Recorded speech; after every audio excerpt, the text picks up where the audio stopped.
Le Caneco BT est reconnu par les bureaux d'études, installateurs, bureaux de contrôle et les maîtres d'ouvrage comme un outil fiable, conforme et structurant, parce qu'il permet un gain de temps considérable tout en garantissant une grande précision dans les calculs, la coordination des protections, qui est la sélectivité, et aussi la traçabilité documentaire. Cette présentation a pour objectif de vous offrir une vue d'ensemble du logiciel et de ses principales fonctionnalités, de ses atouts techniques et de ses domaines d'application en concret, que ce soit dans le tertiaire, dans l'industrie ou même l'infrastructure. Alors, quels sont les objectifs et usages de Caneco? Il est conçu pour automatiser et fiabiliser les études électriques. Il permet de 1. Le dimensionnement automatique des installations basse tension, dont les paramètres principaux sont, bon, pour quelqu'un qui fait l'ingénierie courant fort, c'est facile de répondre à cette question. Quels sont les paramètres principaux d'une installation? Ce sont les sections de câbles, calibre, les réglages des protections, les chutes de tension dans certaines canalisations, les courants de court-circuit, etc.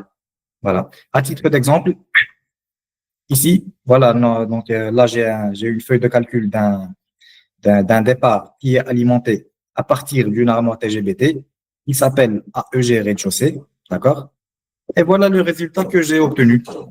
Là, j'ai obtenu une canalisation de 16 mm², une protection de calibre 100, réglée à 80, et il y a bien sûr beaucoup d'autres paramètres que nous verrons après.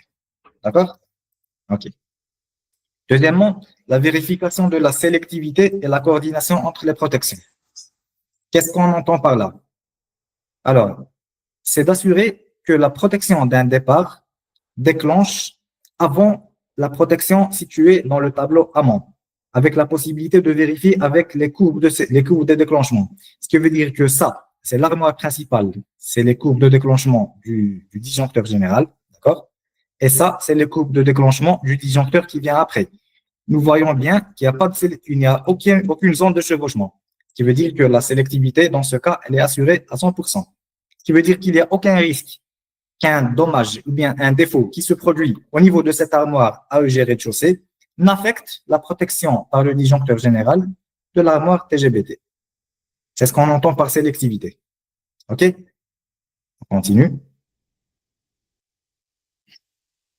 Alors, une autre utilité de Caneco BT est la possibilité de générer des documents. Documentation technique, schéma exploitable, unifilaire, carnet de câbles, nomenclature de tout type. Là, nous voyons bien qu'il s'agit d'un schéma unifilaire, ce qu'on appelle un folio. Dans Caneco, on appelle ça un folio. Et là, on voit, de toute façon, c'est des schémas assez simples à lire. Là, nous voyons bien qu'il s'agit de l'alimentation principale, d'accord, en régime TN, 400 volts. Là, ce sont les différents départs, OK. Ça, c'est le type du livrable. On est en train de voir l'unifilaire de l'armoire AEG1. Il y a aussi d'autres types de documents qu'on peut générer en utilisant le Caneco, notamment celui-là, qui est une nomenclature de protection. Voilà. Avec la possibilité d'avoir un carnet de câbles, nomenclature de protection, nomenclature de départ.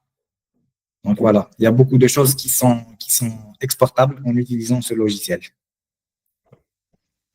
Maintenant, quelles sont les fonctionnalités principales du logiciel? On va commencer par l'automatisation des calculs. Donc là, j'ai deux modes d'affichage différents. À droite, nous avons un affichage tableur et à gauche, nous avons la fenêtre, on va dire les propriétés du départ sélectionnées. On va commencer par celle-là. Donc, quand on aura ouvert le logiciel, vous verrez bien que à chaque fois que vous allez sélectionner un départ, cette fenêtre-là, ah, d'accord, OK, pas de problème. D'accord. Alors, quand on aura sélectionné un départ dans notre projet de Caneco, vous allez avoir à droite cette fenêtre. Cette fenêtre, voilà, qui vous donne un résumé des paramètres d'une quelconque installation. Là, nous avons la section de câble calculée. Là, nous avons la longueur maximale protégée. Là, c'est le courant de charge. Là, c'est le courant le courant foisonné en prenant en considération les différents facteurs de correction. Là, c'est la chute de tension du départ. Ça, c'est la chute de tension cumulée. Les différents courants de court-circuit, etc. Sélectivité, voilà. Voilà. Il dit que pour ce départ, nous avons une sélectivité totale, sélectivité thermique, sélectivité différentielle. Là, on n'en a pas parce qu'il n'y a pas de protection différentielle, etc.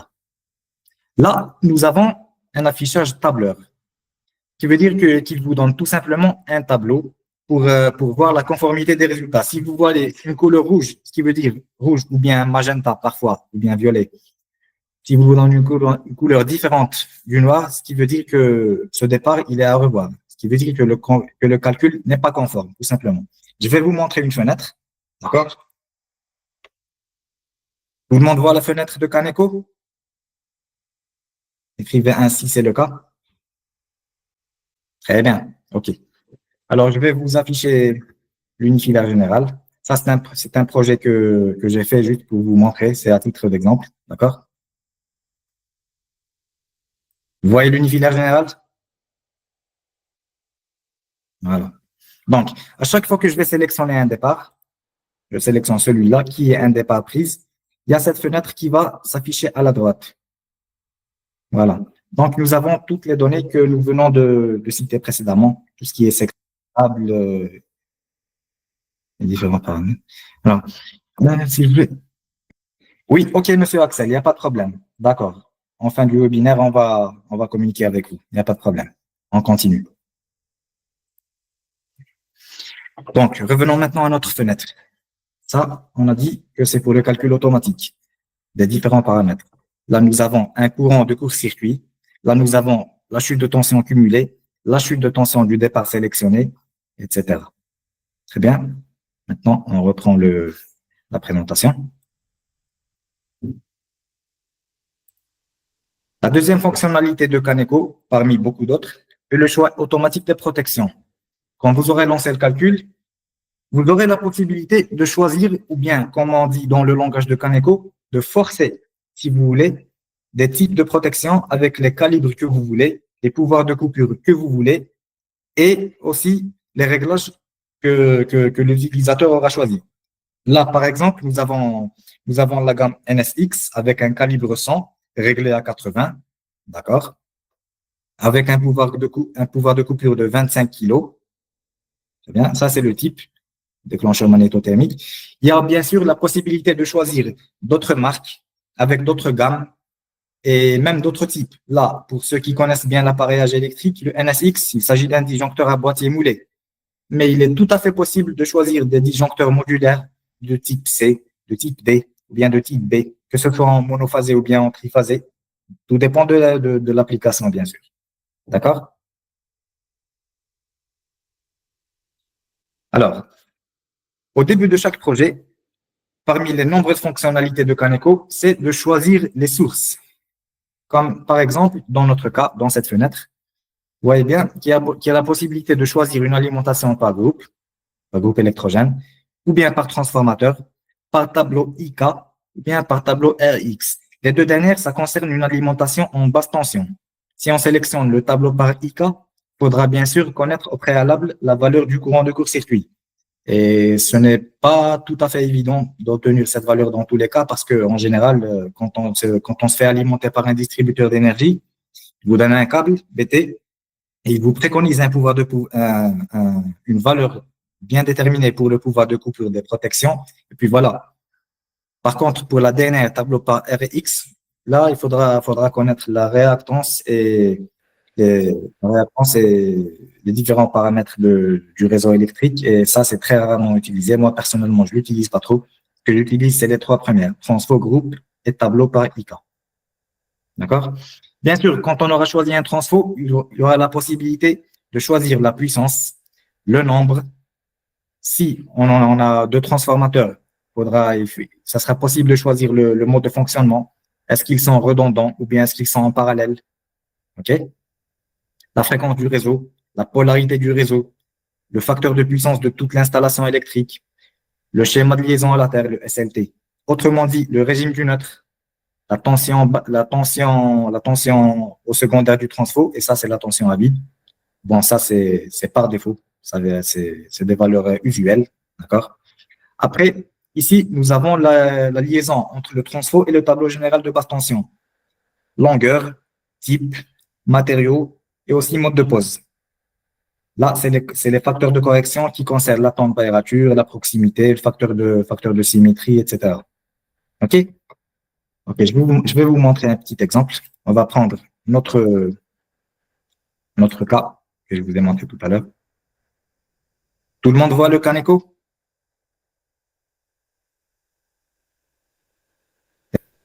Et si c'est le cas?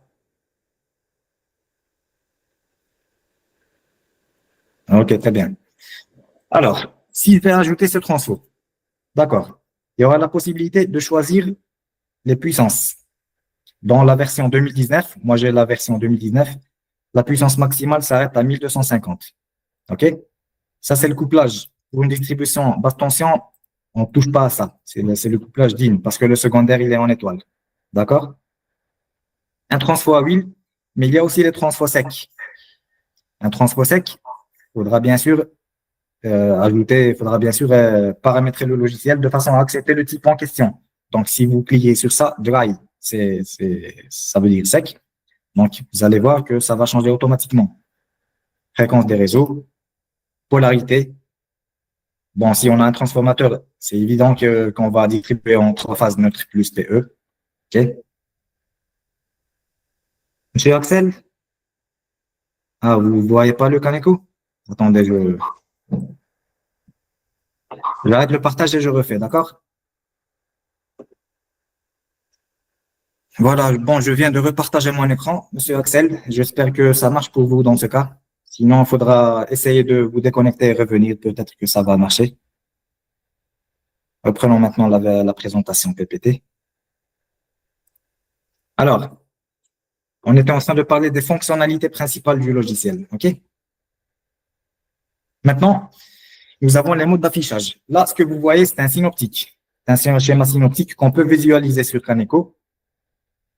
OK? Mais il y a également la possibilité de voir l'affichage en tableur, unifilaire par tableau ou bien un unifilaire général. Je vais vous montrer ça sur Kaneko. Alors, le synoptique, on clique ici pour le voir. Tout le monde voit. Vous voyez bien mon écran? Écrivez un, s'il vous plaît. Très bien, ça devrait être le cas pour tout le monde. Alors, ça, c'est un schéma synoptique. OK? Nous avons aussi la possibilité de voir un tableur comme ça. Voilà. Là, je suis en train de voir tous les départs qui sont contenus dans l'armoire électrique générale R+1. Voilà. Ça, c'est des départs de climatisation, départ prise de courant, départ éclairage. L'avantage avec ce mode d'affichage, messieurs, mesdames, c'est qu'il y a la possibilité de copier. On va dire que si vous voulez, bon, là, nous avons 30 départs. Et dans le cas où on a un bilan de puissance à partir duquel on peut copier certaines valeurs, eh bien, c'est pas la peine d'écrire ça, c'est la longueur de chaque départ. C'est pas la peine d'écrire 30 mètres dans chaque case. Bien, il y a la possibilité de copier comme ça, en sélectionnant une colonne à partir d'Excel et la coller directement ici. Ça économise beaucoup de temps et c'est surtout très pratique, à condition que le bilan de puissance soit fait d'une manière à pouvoir copier. OK? Et c'est la même chose pour la consommation. Voilà. Ça, c'est l'affichage en mode tableur. La même chose aussi pour la nomination des départs. Bon, ça, c'est AEG, R+1, PC005. Mais si vous voulez appeler autrement, si vous voulez appeler le départ d'une autre manière, eh ben, vous pouvez copier à partir d'un fichier Excel si vous voulez. Monsieur Daoud, oui, c'est possible d'exporter le synoptique et on va arriver là-dessus, oui. Je vais vous montrer après les possibilités que vous aurez en matière de génération des documents. Donc, pour répondre à à votre question, c'est oui. Voilà, ça c'est l'affichage en mode tableur que je viens de vous montrer. Ça, c'est un affichage d'un tableau électrique individuel. Je vais vous montrer ça sur Caneco. Et il y a deux possibilités. On va venir ici, basse tension, unifilaire tableau. Attendez-moi. Voilà. Ça, on appelle ça un folio. Dans le langage de Caneco, on dit que c'est un folio.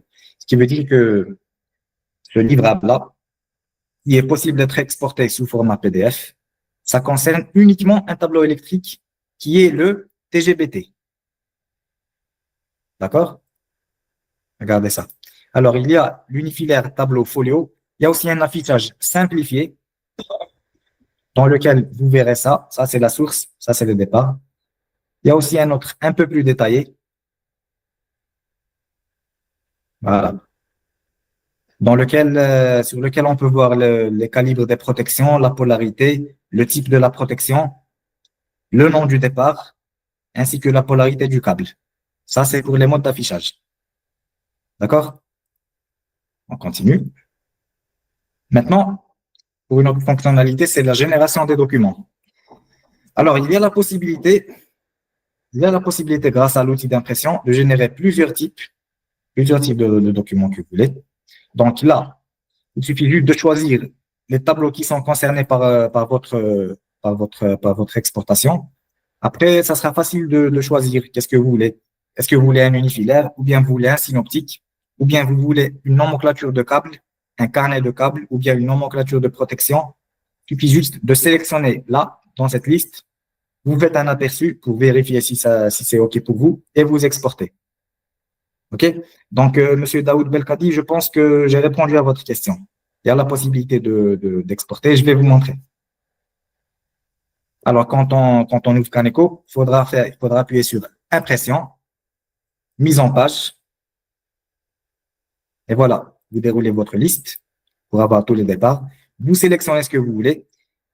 Alors là, nomenclature des protections, nomenclature des récepteurs, de câbles, liste des circuits que vous voulez, un schéma unifilaire, donc fiche de la source. Donc là, nous avons un transformateur. C'est possible qu'il génère une feuille contenant les informations que nous venons de voir il y a quelques minutes, tout ce qui est puissance, type, liaison TGBT, etc.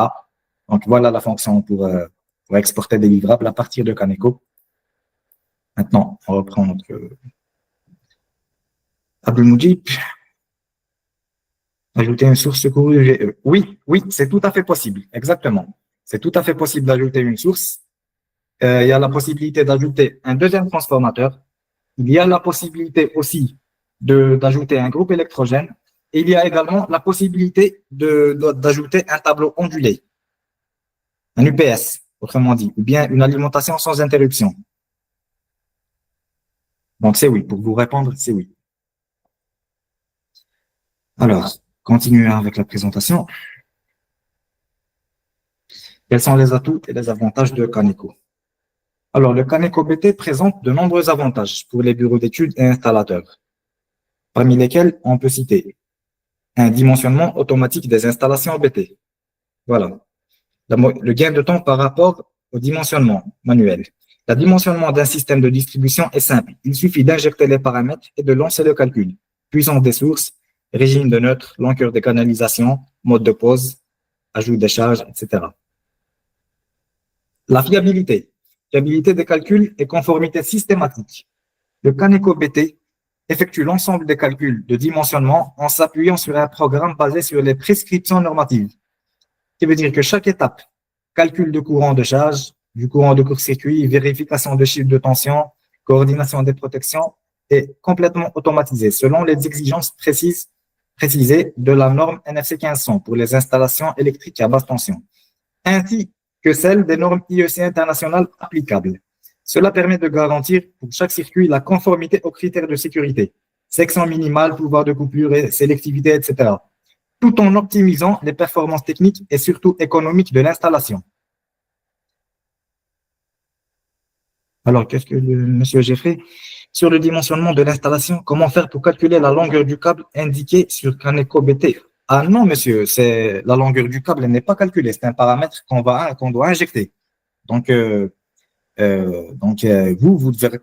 devez déjà avoir une vue en plan dans lequel vous avez un local technique qui est situé à gauche, un autre tableau de distribution qui est situé à droite, un chemin de câble qui relie les deux, et il faudra bien sûr connaître la distance qu'il y a entre la source et la charge. Donc ça se calcule pas, c'est vous qui allez mettre ça. D'accord, monsieur? Très bien. Alors, un autre avantage est la prise en charge d'appareillage de plusieurs fabricants. Effectivement, le Caneco BT, il intègre dans sa base de données des catalogues techniques actualisés, surtout actualisés, j'insiste là-dessus, provenant de nombreux fabricants de matériel électrique, tels que Schneider, Hagel, Legrand, ABB, Siemens, etc. Ces bibliothèques permettent à l'utilisateur de sélectionner et de dimensionner des équipements, qui sont des disjoncteurs, contacteurs, interrupteurs et câbles, etc., avec leurs caractéristiques précises, qui sont les courbes de déclenchement, réglages disponibles, pouvoir de coupure, ainsi que les références commerciales. C'est important. Et cela permet d'obtenir un projet conforme aux réalités du terrain, directement exploitable pour les achats, le chiffrage ou même l'exécution, tout en garantissant la compatibilité avec les normes et les performances attendues. C'est très important parce que si vous faites un projet en utilisant du matériel de... Oui, Mansour Abdelmoujib, d'accord, on fera ça. On fera ça, mais juste donnez-moi assez de temps pour terminer pour terminer cette présentation et je vais vous faire ça. Dans le projet que je suis en train de vous montrer, il n'y a pas de problème. Croyez-moi, c'est 3 fois rien, c'est très simple. Alors, on en était où? À la prise en charge des matériels. OK.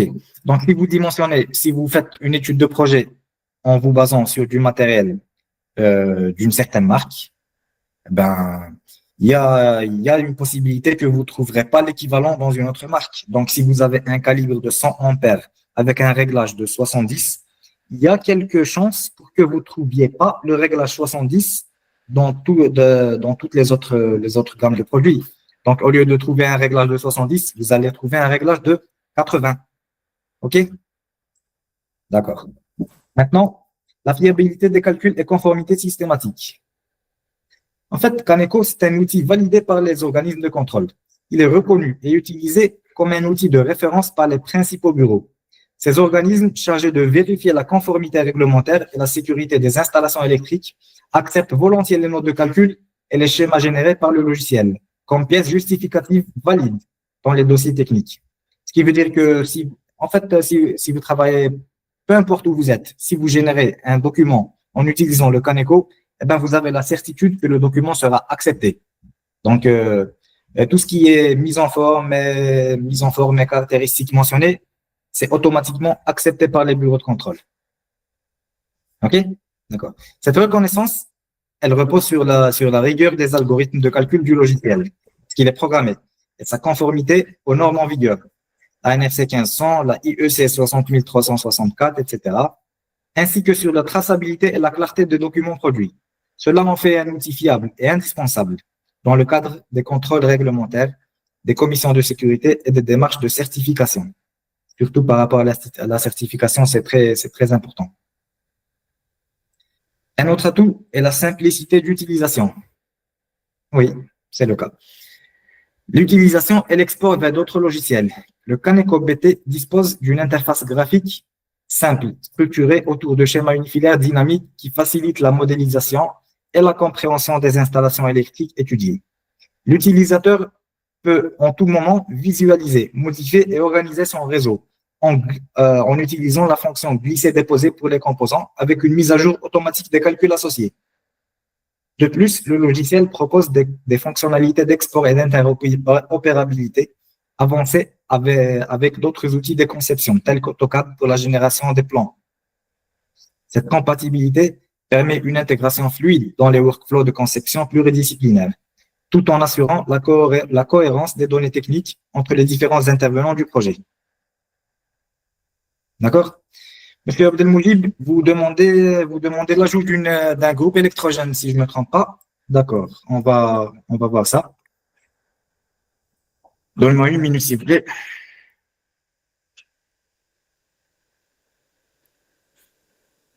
Alors, vous voyez mon Caneco?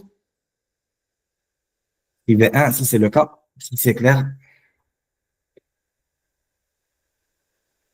Ok, d'accord. Très bien, merci beaucoup. Monsieur Abdelmoujib, vous êtes là? Alors, regardez bien. Il suffit de cliquer sur source, source de secours. Et voilà, nature, groupe électrogène, puissance, on va choisir 630 comme le transfo. OK, pas besoin de calculer, on ne va pas faire un calcul, c'est juste pour vous montrer. Alors voilà, ici, nous avons un transformateur et ici, nous avons un groupe électrogène. Vous voyez à quel point c'est simple, une interface intuitive et facile à utiliser. Monsieur Abdelmoujib, vous êtes satisfait?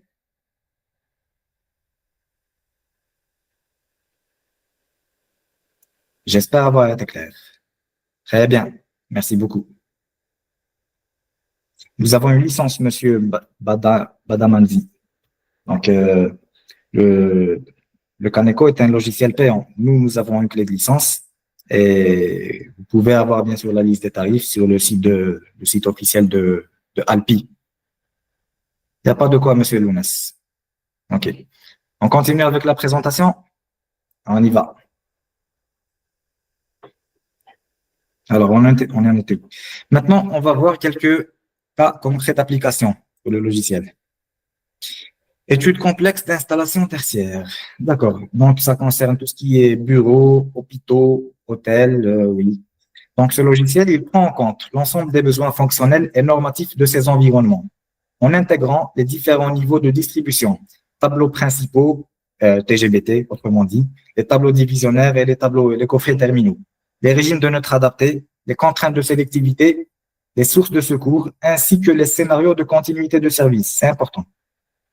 Grâce à ces bibliothèques de matériel réel et à son moteur de calcul normatif, Caneco BT permet de dimensionner les câbles, de choisir les protections appropriées et de produire des documents techniques exploitables pour la réalisation, le contrôle et la maintenance de l'installation. Il est particulièrement adapté aux exigences élevées des bâtiments recevant du public type ERP, où la sélectivité électrique, la fiabilité de l'alimentation et la traçabilité documentaire sont primordiales. Concernant les bâtiments ERP, la sélectivité et la sécurité, ainsi que la fiabilité, ça devient une question de vie ou de mort. Parce que c'est des paramètres qu'il ne faut pas négliger, surtout en ce qui concerne la sécurité anti-incendie. C'est très important. Un deuxième cas d'application est la conception d'installations industrielles complexes. Parce que ce logiciel, il prend en charge les alimentations en parallèle, les sources de secours. Comme on vient de voir avec monsieur Abdelmoujib, on a vu qu'il était parfaitement possible d'ajouter d'autres sources, que ce soit en redondance comme un groupe électrogène ou bien un transformateur qui fonctionne en même temps en parallèle. OK? D'accord. On a dit que le logiciel prend en considération les alimentations en parallèle, les sources de secours, les transformateurs, les équipements à fort courant de démarrage, comme des moteurs ou bien si nous avons des groupes d'eau glacée. Excuse-moi, Mahdi, de t'interrompre, mais m'a pris un Ainsi peu que les tableaux de distribution multiniveau, qui sur permettent d'analyser les effets thermiques, les chocs Mahdi. possibles, ainsi que les courants de court-circuit dans différents scénarios de fonctionnement. Grâce à sa compatibilité avec les normes NFC 1500 et l'IEC 60909 et aux modules complémentaires, comme Caneco TCC pour la sélectivité et Caneco HT pour les réseaux haute tension, le Caneco BT constitue une solution fiable pour l'étude d'installations industrielles critiques, telles que celles des usines, plateformes logistiques, data centers ou bien même installations classées ICPE, protection de l'environnement, ou installations électriques industrielles complexes caractérisées par des réseaux étendus, des charges variées, des contraintes d'exploitation sévères, ainsi que des exigences élevées en termes de continuité de service. Cas d'application, c'est la génération des livrables à remettre au bureau de contrôle. Oui, comme on vient de voir, il permet de générer automatiquement une documentation technique complète, claire et conforme aux exigences réglementaires à inclure dans des dossiers d'appel d'offres. Donc, je pense que pour la génération des livrables, on a déjà vu ça. Pas la peine de trop s'attarder là-dessus. Hein. Bon, pour conclure cette présentation brève du logiciel Caneco, on a bien vu que le Caneco BT s'impose aujourd'hui comme un outil indispensable pour tout professionnel de l'électricité souhaitant concevoir, vérifier et documenter des installations électriques basse tension de manière rigoureuse et conforme aux normes. Grâce à son moteur de calcul fiable, son interface intuitive, ses bibliothèques de matériel fabricant et sa capacité à produire une documentation complète et normalisée, il permet de répondre efficacement aux exigences des projets tertiaires, industriels ou spécifiques, comme les ERP ou les infrastructures critiques, En automatisant les tâches complexes de dimensionnement, tout en laissant à l'utilisateur la maîtrise des choix techniques, Caneco BT optimise non seulement la sécurité et la conformité, mais aussi le temps d'étude et la qualité de présentation des livrables. C'est donc un véritable allié au quotidien pour les bureaux d'études, installateurs, ingénieurs et formateurs. Un levier de professionnalisation dans un contexte où la réglementation et la précision technique sont de plus en plus déterminantes. Donc, on a terminé cette présentation pour le logiciel Caneco. J'espère que j'ai été assez clair là-dessus et je vous remercie pour votre attention. Maintenant, je pense qu'on peut passer à Dialux. Monsieur Donovan, oui, pardon pour le retard, Monsieur Donovan. La présentation, oui, elle est, vous pouvez la voir après, oui. D'accord. Passons maintenant à Dialux. Donnez-moi une minute, s'il vous plaît.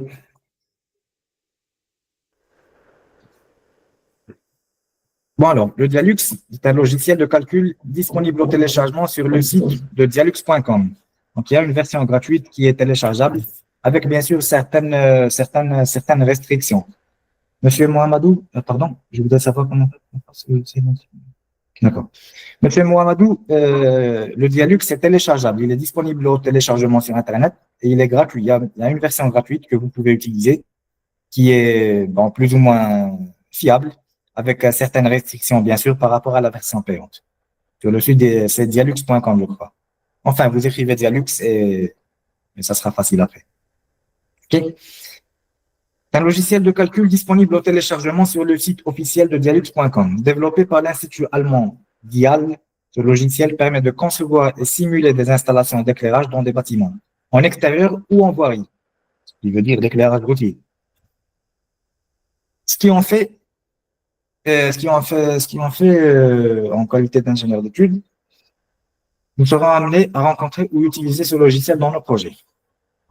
Maintenant, voyons les objectifs et usages du logiciel. On va commencer par la modélisation en 2D et 3D. Là, vous voyez mon écran, je vais vous montrer un petit exemple, un projet que je vous ai préparé, d'accord? Donnez-moi une minute, s'il vous plaît. Alors ça, il s'agit d'un projet que je vous ai préparé. Là, on voit bien que je suis en train d'afficher le niveau rez-de-chaussée. Ça, c'est l'affichage en 2 dimensions. Il y a aussi la possibilité de voir notre installation en 3D. Donc, vous voyez comme ça, voilà. Voilà, c'est possible d'utiliser la souris pour pivoter. Donc, là, c'est une vue par-dessus. Là, c'est une vue par-dessous.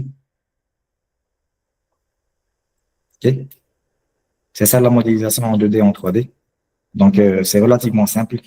C'est très facile à faire. Il faudra juste dessiner le logo, tout simplement. Alors, parmi les objectifs et usages, on a la modélisation. La vérification des performances des systèmes est validée par des résultats par rapport aux consignes normalisées par les textes réglementaires en vigueur. À titre d'exemple, la EN 12464-1 pour les lieux de travail intérieurs. OK? Voilà, c'est ça, c'est exactement ce que je viens de dire. Là, nous avons on peut dire que c'est nos références de calcul. Nous avons ça, c'est la norme européenne EN 12464, version 2011, avec bien sûr la possibilité de changer vers une version beaucoup plus actualisée. Donc là, nous avons choisi un espace public, espace généraux type hall d'entrée. La consigne d'éclairement moyen, c'est son luxe. L'uniformité 0,4. L'indice d'éblouissement, c'est 22. OK?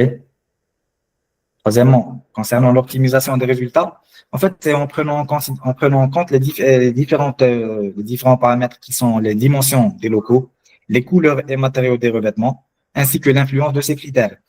Alors, qu'est-ce que j'entends par là? Je veux dire que les dimensions, on va dire que ce local que nous sommes en train de voir sur la fenêtre, supposons qu'il fait 5 mètres par 10. Nous avons là 5 luminaires. Mais pour un local qui fait une taille différente, il est clair que les besoins en luminaire seront différents. Il y a aussi les couleurs de revêtement. Donc, si vous prenez 2 locaux identiques en dimension, le premier vous choisissez des murs de couleur blanche et le deuxième, vous choisissez des murs de couleur bleu marine, ben, vous n'aurez pas les mêmes résultats. Pareil pour le revêtement de sol. Là, vous mettez une chape en béton et dans l'autre local, vous mettez une dalle de sol blanche, réfléchissante. Donc, ça va de soi que le deuxième cas sera beaucoup mieux éclairé. C'est ça l'optimisation des résultats. La génération des rapports. Voilà, il y a une fonction. Comme on vient de voir dans Caneco, il y a une possibilité de générer des rapports de calcul qui sont très bien faits, très fiables, à présenter aux organismes de contrôle ou bien au bureau d'études, ou que vous soyez installateur ou quoi que ce soit. D'accord? Alors, parmi les fonctionnalités principales de Dialux, c'est l'importation des plans de base à utiliser pour le dessin. Là, nous voyons ici, ça, c'est ce que j'ai dessiné par Dialux. Et ça, c'est le plan que j'ai importé au préalable. Donc, ça sera possible cela se fait en chargeant un fond architectural qu'il faudra par la suite mettre à l'échelle. Et c'est comme un calque sur lequel on pourra dessiner notre plan 2D sur la fenêtre principale. Il y a aussi la possibilité de charger des fichiers IFC extraits d'autres logiciels comme le Revit, ce qui fait gagner un temps précieux à l'utilisateur parce que ça évite les niveaux, pièces et matériaux un par un. La modélisation et dessin 2D est rendu en 3D des édifices. Grâce à l'onglet construction de la barre des tâches et de sa barre d'outils, le tracé des murs, faux plafonds et autres éléments architecturaux est rendu facile et intuitif. Quelques manipulations suffisent pour avoir une salle complète et prête à être simulée. Donc là, nous avons bien qu'il y a la possibilité de dessiner l'édifice, l'élément de sol, le dessin de la pièce avec les contours intérieurs, la hauteur des étages, même pour localiser, si vous voulez même ajouter ce détail qu'on n'utilise pas trop, il y a la possibilité d'ajouter l'influence de la lumière naturelle par rapport au calcul. Mais ça, je vous dis franchement que c'est très rarement utilisé, donc il vaut mieux ne pas compliquer les choses. On va pas en parler dans ce webinaire. Et je vais vous montrer à titre d'exemple comment dessiner une pièce, pour vous montrer à quel point c'est facile. Là, je vais choisir un affichage en 2 dimensions, d'accord? Niveau rez-de-chaussée.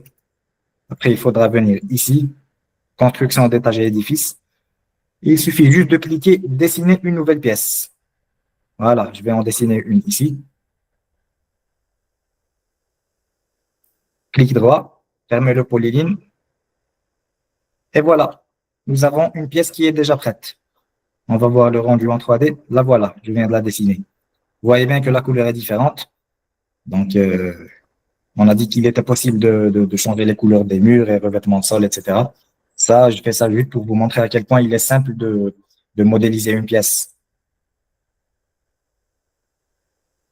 Parmi les fonctionnalités, on va dire aussi la définition des plans de calcul et simulation de l'éclairage et aussi l'interprétation des résultats. Donc, tout ce qui est surface horizontale, surface verticale, zone spécifique, chaque zone portant un nom, ayant une utilité particulière, présente des caractéristiques propres aux activités qui y sont exercées. Par conséquent, cette étape est primordiale pour avoir un bon rapport avec les consignes appropriées. Donc, ici, moi, je vous ai modélisé un bâtiment qui est à usage, c'est des bureaux, c'est des bureaux qui seront dedans. Donc, vous voyez ici que si on va sélectionner le type des locaux, on va dire bureau, poste de travail CAO, et voilà, vous savez bien que vous voyez bien qu'il y a des consignes un peu particulières. Nous avons besoin d'un éclairement, de 500 lux, une uniformité de 0,6, ce qui n'est pas la même chose, ce qui ne sont pas les mêmes consignes pour une circulation commune, où nous avons seulement besoin de 100 lux et une uniformité de 0,4. Donc, c'est très important de choisir les types, les zones de calcul. OK? La génération automatique des rapports, elle se fait aussi très facilement sur Dialux parce que avec des tableaux, des graphiques rendus visuels, facile avec l'utilisation de l'onglet documentation et la possibilité de personnaliser le rapport. On peut inclure le sommaire, les fiches techniques des luminaires, un glossaire, une liste des luminaires, plan d'implantation, résumé, etc. Et je vais vous montrer ça en tout cas. Ça, c'est un rapport c'est un projet qui est déjà fait. Donc, il suffit que je lance le calcul. Ça va prendre un petit moment. Tout dépend de la complexité du projet. Donc, si vous choisissez de simuler une seule pièce, ça va prendre 10 secondes. Mais si vous avez un bâtiment qui est composé de 4 ou 5 niveaux avec plusieurs types de pièces, plusieurs types de revêtements, plusieurs couleurs, plusieurs fiches techniques, fichiers photométriques des luminaires qui sont apportés. Donc, ça sera pas aussi rapide que le premier cas. Et là, on en est peut-être à 15 secondes et on va attendre un petit peu, juste pour vous montrer comment générer un rapport et à quel point c'est pratique. Une chose qu'on peut aussi dire sur le Dialux, c'est qu'il permet aussi de simuler un éclairage extérieur routier conformément à la norme EN 13201. Cet outil, il permet de modéliser des routes, en choisir la classe, l'ajout des trottoirs, des terre-pleins, réglage du nombre et de la largeur des voies, etc. Avec aussi l'implantation des luminaires. Là, le calcul est terminé. On peut voir comme ça, en pivotant. Ou si vous voulez voir en, bon, là, nous voyons que les couleurs sont un peu différentes et ça, c'est dû au réglage des fichiers photométriques. Donc, ça, c'est juste pour vous montrer, mais après, il faudra choisir des couleurs de lumière identiques pour tous les luminaires. Là, nous avons des plafonnés 60 par 60. Là, nous avons des spots. Ah, c'est pas la même chose, c'est évident. Maintenant, passons à la documentation. Alors, il faudra cliquer ici. Documentation. Éditer. Et vous pouvez mettre ce que vous voulez. Là, nous avons des fiches produits. Ça, c'est un luminaire que j'ai utilisé. On peut en visualiser la fiche technique. Et voilà ce qu'on va avoir. Ce qui veut dire que vous allez avoir ça dans votre document. Vous pouvez sélectionner ou désélectionner les autres. Vous pouvez sélectionner votre étage. Qu'est-ce que vous voulez? Qu'est-ce que vous voulez afficher? Vous voulez afficher ce bureau de responsable. Donc, pour un local, il y a la possibilité d'avoir plusieurs types de rapports. Moi, d'habitude, je mets résumé tout simplement parce que ça résume un peu tout.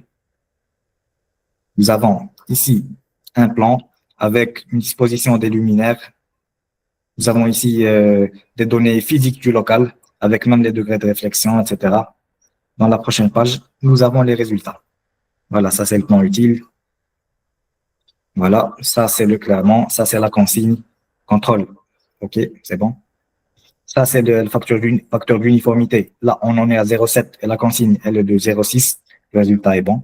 Donc, moi, ce que je fais d'habitude, c'est que je sélectionne des résumés de tous les locaux.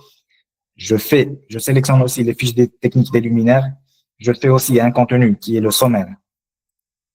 Voilà. Comme ça. Et j'exporte tout simplement. Bien sûr, après, je modifie, j'ajoute la page de garde et j'ai un rapport une étude d'éclairement complète. Et voilà. Donc, vous voyez à quel point il est simple de générer un rapport. Tout comme Caneco d'ailleurs. Monsieur Jean, qu'est-ce que vous dites? Est-il possible d'importer un plan à partir d'un logiciel CAD comme AutoCAD? Oui, monsieur. Oui. Ben, je vous ai montré ça au début. Attendez. J'arrête le calcul.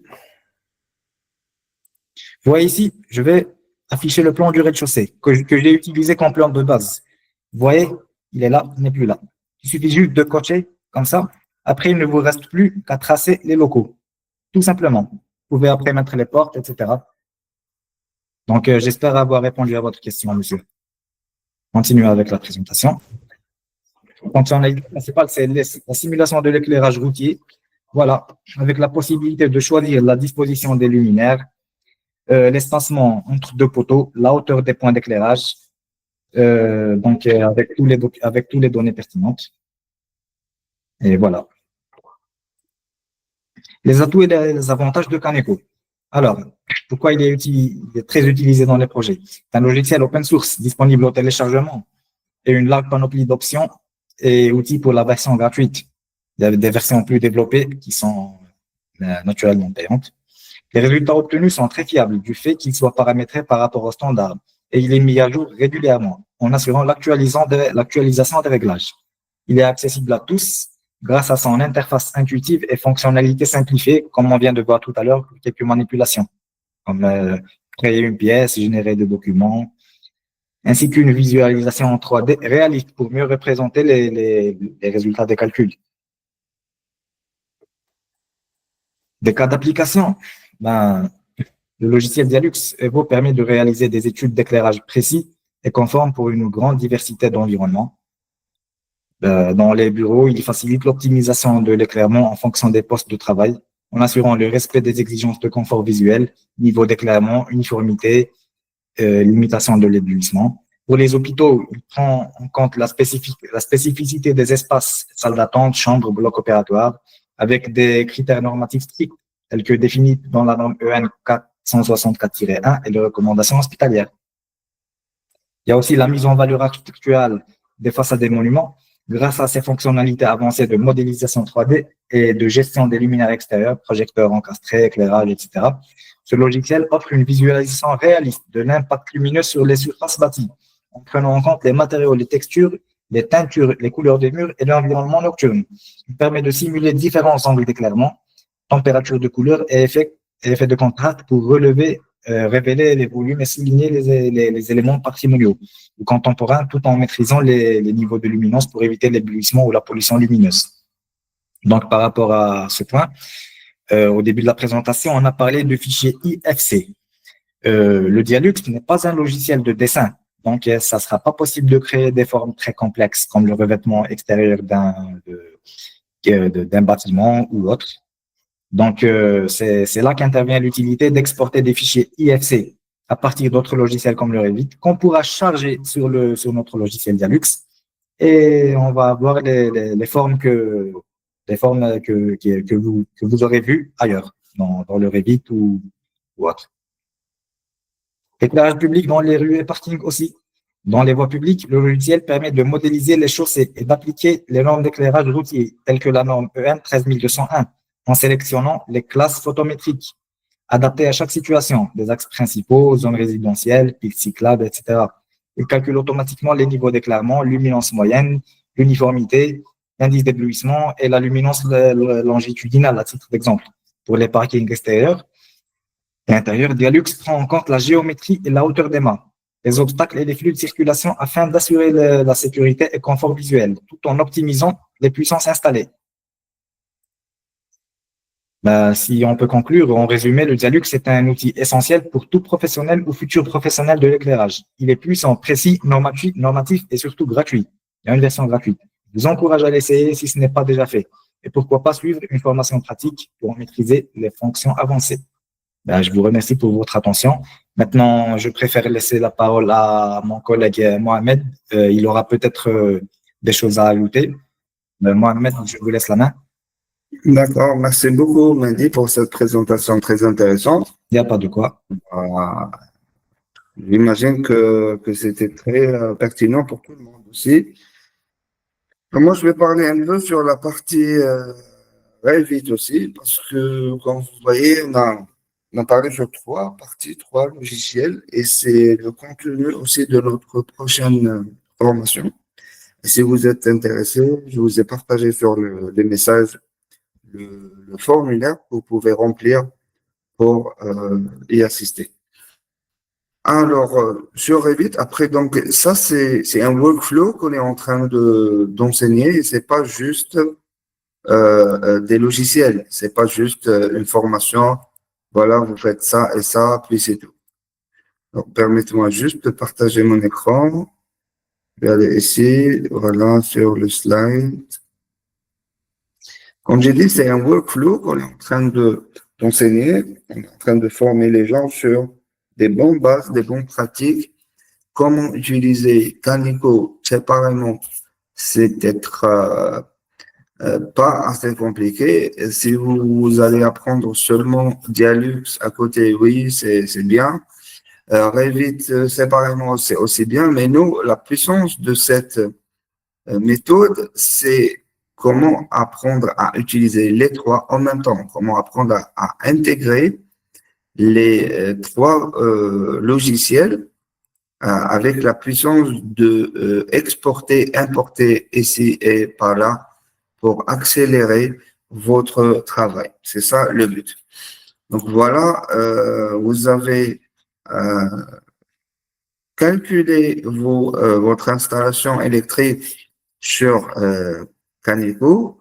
Vous avez fait une note de calcul d'éclairement sur Dialux. Maintenant, c'est le moment pour réaliser, premièrement, des plans Deuxièmement, quantitatif, les quantités de votre projet. Et troisièmement, une 3D pour visualiser et pour détecter les conflits. Alors, tout ça, c'est intégré sur le logiciel Revit MEP ou bien Revit électricité. Bon, Revit, c'est un seul logiciel, il n'y a pas Revit architecture MEP, non, ça, tout ça, c'est Revit. Mais je veux dire que sur la partie électrique du logiciel, vous pouvez modéliser la maquette numérique, vous pouvez extracter les plans, les dimensions et tout ça. Voilà donc l'idée de notre méthode et notre vision sur les formations. Voilà. Je vais présenter voilà, tout l'écran parce que je sais qu'avec Revit, c'est un peu compliqué. Voilà. Donc, je vais vous montrer rapidement la puissance du logiciel. Je vais accéder sur une maquette électrique, sur un gabarit électrique. Alors, sur un gabarit électrique, vous allez apprendre comment déjà utiliser les maquettes architecturales. Donc, comment je peux, moi, profiter d'une maquette qui existe en architecture et utiliser pour réaliser mes plans en électricité. Voilà. Donc, voilà comment dirais-je, une maquette qui existe sur mon PC, qui existe déjà, que j'ai pu récupérer de l'architecte. Moi, en tant qu'ingénieur en électricité, je peux aller directement au plan de plafond pour voir le calpinage et placer directement mes luminaires. Donc, je peux aller sur système électrique. C'est vraiment rapide sur Revit. Après avoir bien sûr détecté, ou pardon, pas détecté, après avoir calculé mon besoin en éclairement, les types de luminaires, les distances, voilà, le nombre de luminaires sur mon projet, je peux venir ici sur le Revit et appliquer directement 1 et 2. Je peux appliquer directement la disposition de luminaires. Ça, c'est pour le type que j'ai bien sûr calculé sur Dialux. Comme vous savez, comme Mehdi a dit, on peut aussi exporter depuis le Revit. Donc, si j'ai le Revit ici, je peux exporter l'IFC vers le Dialux pour faire le calcul. Voilà, et une fois le calcul est fait, je peux revenir sur Revit pour placer les luminaires et réaliser mes circuits électriques. Donc, ici, j'ai réalisé les luminaires. Je peux aussi ajouter d'autres types de luminaires. Par exemple, voilà, d'autres types de luminaires. Comme ici, on a les 60-60, les carrés. Et je peux aussi charger d'autres types. Je peux charger d'autres types de plusieurs marques. Voilà, je peux copier, je peux créer un réseau, je peux faire plein de choses. Voilà, et après, une fois fait, je peux commencer à placer mes interrupteurs, mon tableau divisionnaire, etc. Donc, regardez la vitesse. Déjà, j'ai terminé 2 espaces en discutant juste de la méthode. Si je reviens sur le plan niveau 0, je trouve aussi mes luminaires. Et là, je peux placer un tableau divisionnaire. Hop, ici, équipement électrique. Je vais prendre un tableau divisionnaire 400 volts 100 ampères. Je vais venir ici placer sur une face verticale, juste à côté de mur. Donc, voilà mon tableau divisionnaire. Premièrement, je dois le brancher, je dois l'alimenter. OK, 400 volts. Et puis, je peux sélectionner mes luminaires en 2 clics et créer un circuit électrique. Directement, ce circuit va être branché sur le panneau qu'on vient de créer. Voilà, regardez. Il comprend ici que voilà un circuit, voilà un départ électrique depuis le tableau divisionnaire. Je peux placer mes fils, voilà, pour une représentation. Comme je peux aussi, sur ES Electrical Settings, comme je peux afficher le nombre de conducteurs. Voilà. Je peux faire par exemple l'an, voilà, ça c'est la Terre. Je vais mettre, je crois ça. Bon, ça dépend chaque pays comment ils font. Ce sont des représentations graphiques. Couche de conducteur neutre. Je crois que c'est pour, ouais. Donc, je peux représenter comme ça mes fils, sauf que les fils qui alimentent l'éclairage, généralement, n'ont pas de neutre. Donc, je peux venir ici, je peux venir sur les fils et je peux éliminer la terre. Ah, non, pas de terre, pardon, pas de neutre. Voilà, c'est comme ça. Je peux faire la même chose pour la deuxième partie. Voilà, je peux sélectionner tous les luminaires ici et les alimenter. Bien sûr, il est préférable de ne pas dépasser 8 appareils pour 10, je crois, pour l'éclairage. Je sais pas, Mehdi, il peut me dire ça. Alors, et je peux sélectionner et aller sur, voilà, pour activer les fils. Voilà, donc c'est la même chose. Je peux aussi demander à Revit de m'afficher seulement deux fils ici. Voilà, fil électrique et voilà, ici c'est 0. Voilà, donc voilà. Ça c'est pour la partie éclairage. Après, je peux aussi ajouter les interrupteurs, je peux ajouter aussi la partie puissance, plan d'étage, niveau 0. Là, je suis sur le plan niveau 0 de puissance. Donc là, je vais placer les prises. Mais pour placer les prises ici, j'ai besoin de masquer d'abord VV, masquer les luminaires. Donc, je peux aller sur luminaire, masquer ici les luminaires. OK. Et commencer à placer électrique, appareil, installation électrique. OK. Donc, je vais prendre une prise standard et commencer ici à placer des prises. Une prise, deux prises, trois prises, selon le besoin de, de mon projet, voilà, des espaces. Ça dépend aussi, les espaces, ils font quoi exactement. Alors, cette représentation, elle n'est pas vraiment satisfaisante. Je peux changer niveau de détail. Je préfère de laisser des symboles. Comme je peux aussi modifier les symboles pour faire, comme j'ai dit, chaque pays a des symboles pour les prises et les luminaires. Donc, la même chose, je fais ça et je fais création de circuit électrique, toujours même tableau divisionnaire, et je peux venir ici, appliquer les fils. Si jamais moi je veux pas que ce soit ici, je veux que ce soit le démarrage par ici, donc je peux faire ça, je peux tourner un peu, voilà, et voilà, je peux tourner ça comme ça, voilà.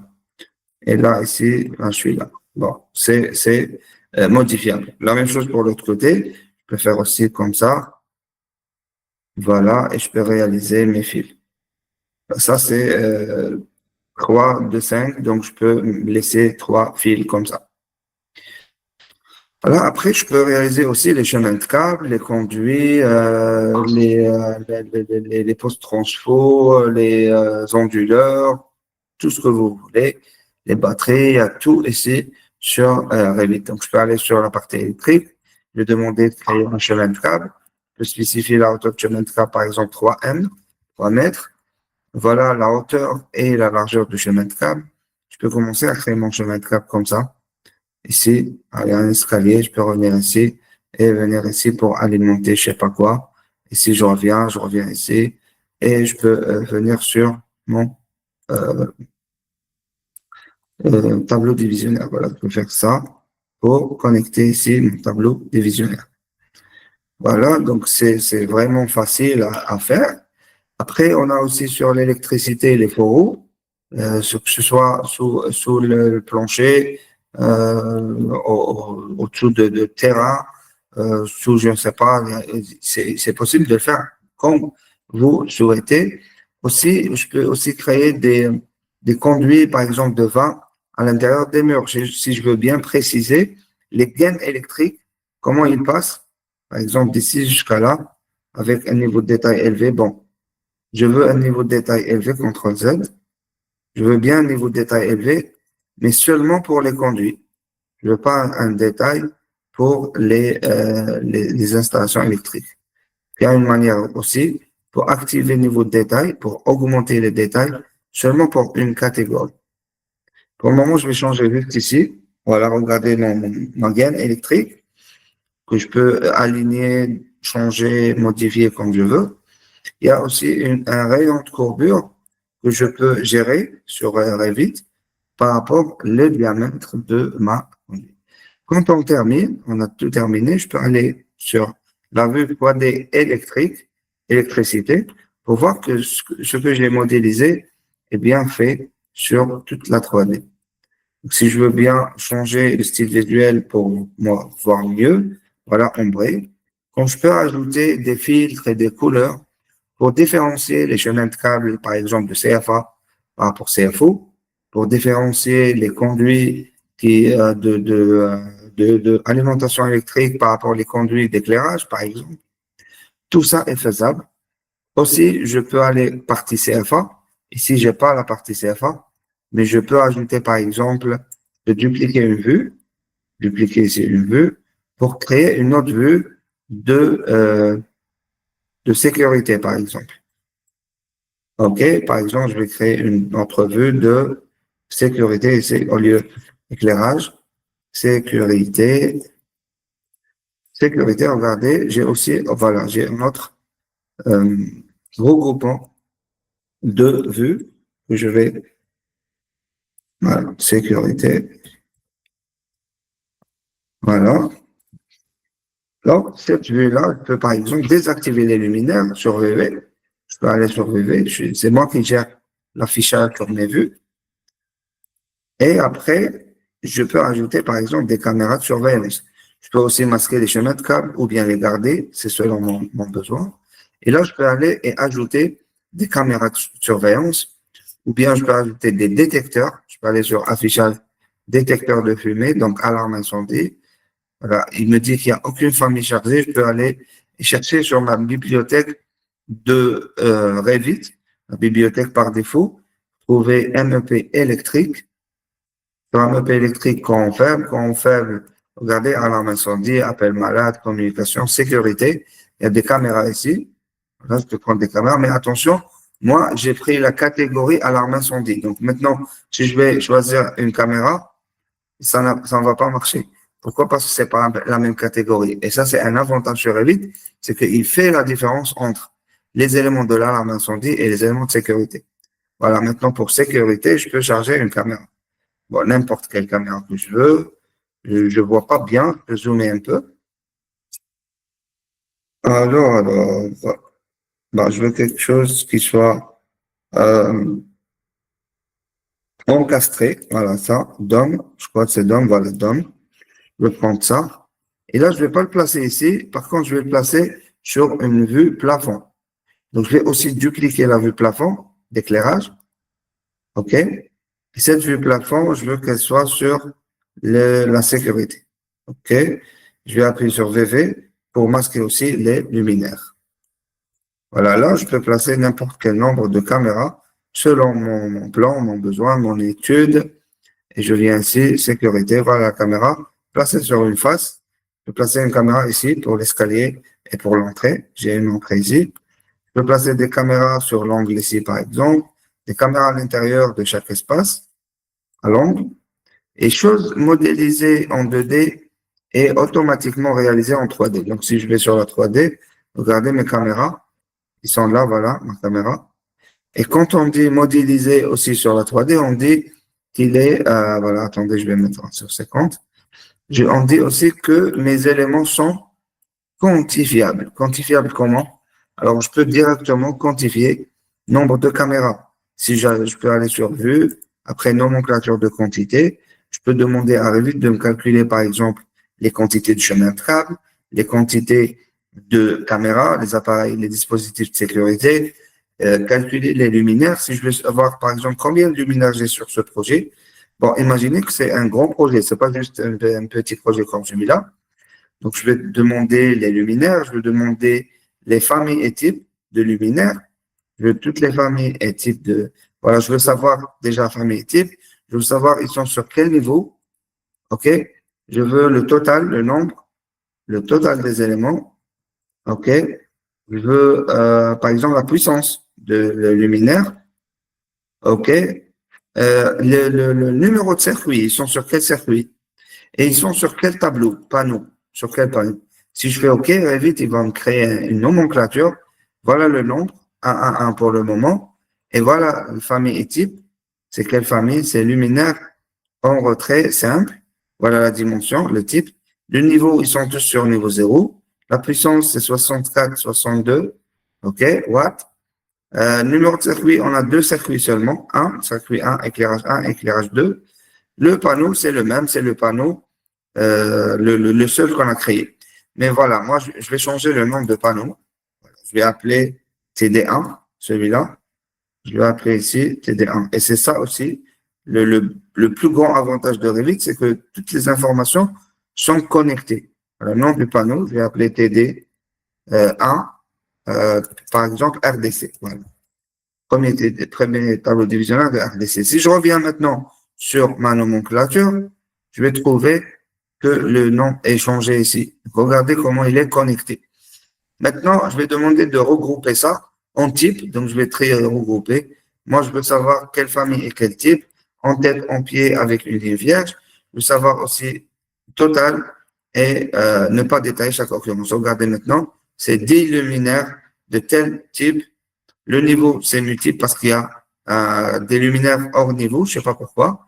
Les puissances, voilà, celles de 30 sur 1,20 m, c'est 64 watts. 60-60, c'est 62 watts. Voilà le circuit, voilà le panneau. Je peux même demander à Revit de me dire, ils sont sur quel espace. Imaginez. Donc, je peux aller ici, je peux demander le nom de la pièce. Nom de la pièce. Je vais dire, OK. Regardez, il n'a pas détecté le nom de la pièce. Attendez, je vais demander le nom de l'espace. Mais là, on n'a pas encore placé l'espace, je crois. Attendez, je vais demander sur ici. Hop. Est-ce que comme ça, il change d'avis? Non, pas encore. Pas encore. Mais je crois qu'il faut, très regroupement, je crois qu'il faut ajouter des pièces et niveaux. Oui, il n'a pas encore détecté la pièce. Alors, je vais changer, je vais aller sur l'espace. Je vais ajouter des espaces. Regardez comment. Je vais aller sur analyser, ajouter un espace ici et un autre ici. C'est seulement ces deux espaces qu'on est en train de traiter. Et voilà, attribuer les noms. Voilà, donc bureau 1, bureau 2. Je reviens sur ma nomenclature. Et là, je vais demander à Revit de m'afficher le nom de l'espace et pas la pièce. Donc voilà, par rapport à l'espace, affichez-moi le espace nom. Voilà, et supprimez-moi la pièce. OK? Voilà, bureau 2, bureau 2, bureau 1, bureau 1. Maintenant, si j'ai un très grand projet, je peux déjà détecter des problèmes. S'il y a un problème de, comment dirais-je, un problème de nombre, un surplus de nombre de luminaires dans un espace, par exemple. Je peux détecter un niveau où je n'ai pas mis les luminaires, par exemple. Donc, c'est un outil de contrôle et de quantité, les nomenclatures. Voilà, c'était un peu rapide. Voilà, on avait besoin un peu plus de temps pour parler plus sur le sujet. Mais voilà aussi, si je veux maintenant créer mes livrables, c'est très rapide. Je peux directement créer une nouvelle feuille de A1 directement. Je commence à glisser mes plans. Donc, directement à glisser mon plan. C'est-à-dire que voilà, ça, c'est le plan de éclairage de RDC, par exemple. Je peux directement tirer ça et ça, et ici. Après, je masque le carré, voilà, double. Ici, je peux mettre mon plan d'éclairage. Je peux mettre aussi à côté un plan de sécurité, une coupe, une 3D. Je peux mettre directement la 3D de mon travail électrique ici, tout mon projet électrique. Je peux changer l'échelle de la vue et la mettre à côté en bas ici, par exemple. Voilà, je peux directement exporter ma vue en PDF, en DWG, en n'importe quel format compatible avec Revit. Voilà. Donc, regardez, en juste quelques minutes, on a pu créer déjà un petit plan électrique basé sur la note calcul faite sur les autres logiciels. Voilà.